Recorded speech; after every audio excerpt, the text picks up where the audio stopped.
A female cop sat alone on Christmas. What a little girl said next changed everything.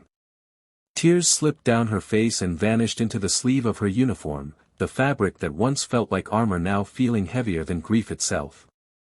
The restaurant was filled with laughter, warm lights, clinking glasses, and families leaning close across tables, but she sat alone at the corner table like a shadow nobody noticed.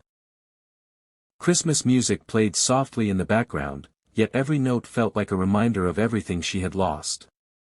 Officer Elena Carter had survived things most people never see, but tonight, surrounded by joy she could no longer feel, she was breaking in silence.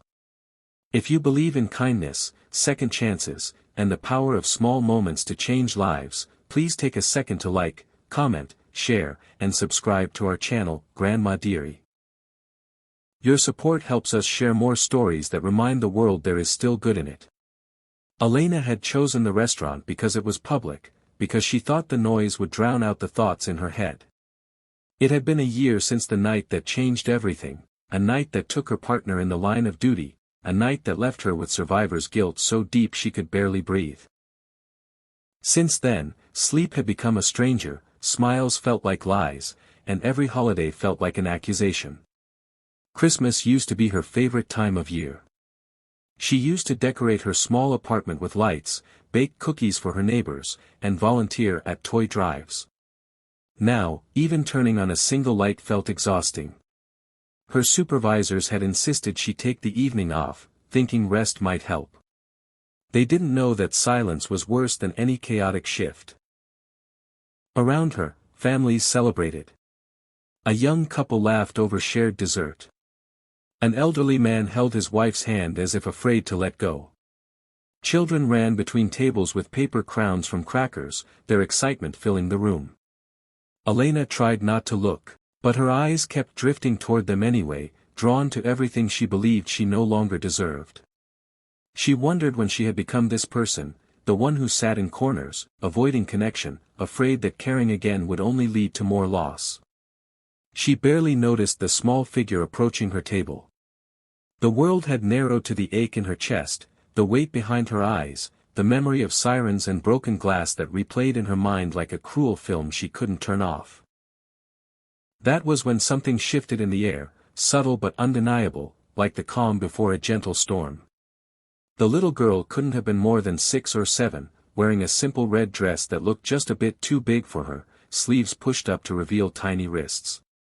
Her curly hair framed a face that was serious in a way children rarely are, as if she carried thoughts far older than her years. In her hands, she held a small, neatly wrapped gift with a crooked bow on top. The adults at her table were watching from a distance, hesitant but allowing her to walk forward, trusting whatever was guiding her small steps. Elena felt it before she saw it, the presence of someone who wasn't there to judge her, wasn't there to need anything from her, but simply existed in her space with quiet purpose. She looked up, startled, her eyes still wet, and saw the child standing there, waiting patiently. The girl told her that her mom said no one should be alone on Christmas, and that when she saw Elena sitting by herself, it didn't feel right to just ignore her. She said she had asked her parents if she could share their table, because they had plenty of food and plenty of room, and because Christmas was supposed to be for everyone. There was no rehearsed speech, no perfect phrasing, just honest, unfiltered kindness. And somehow, that made it unbearable and beautiful all at once. Elena's first instinct was to refuse. She had spent a year building walls so high that even kindness felt like a threat. She didn't want to bring her sadness to someone else's celebration. She didn't want to risk breaking down in front of strangers.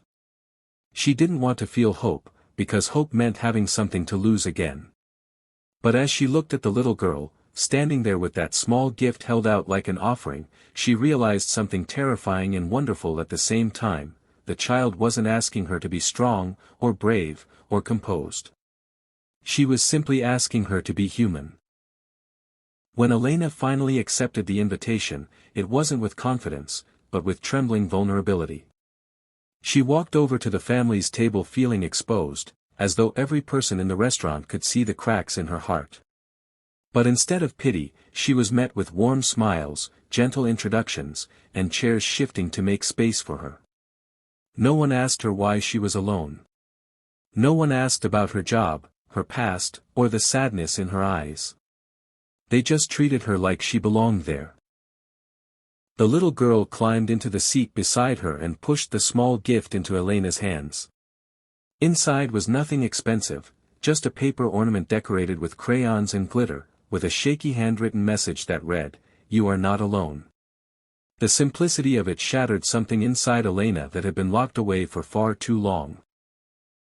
She realized that in a world full of chaos, paperwork, courtrooms, and trauma, it had taken a child's honesty to reach the part of her that still believed in goodness.